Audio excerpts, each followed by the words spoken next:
It's actually a well-timed question because we purchased our first portfolio here in the Netherlands exactly a year ago on the 3rd of June last year during the Provada. So we've had the opportunity to manage assets, including social housing, for the last year and experience some of the changes both in our transactions as well as our portfolio.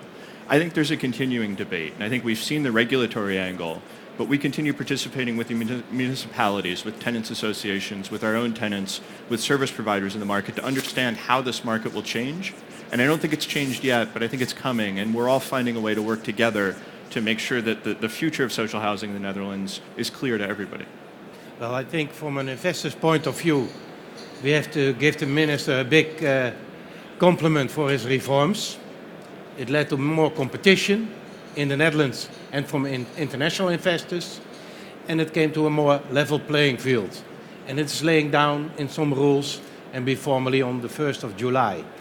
That's one big point. The second one is that if you see to the demographics of the Netherlands, you see that there is a very big question from consumers for housing, especially for housing in the cities.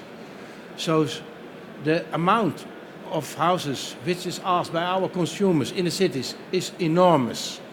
So we have to invest for tens and tens of thousands of residential housings in the cities, in the bigger and in the smaller cities in the Netherlands. So if we look now to the future, I think we have in the past had the good measures, but in the future our first problem is how are we going to realize all these new buildings and transform these buildings in the cities? Because international investors have a lot of money, the Dutch investors have a lot of money, but there is almost no stock to buy.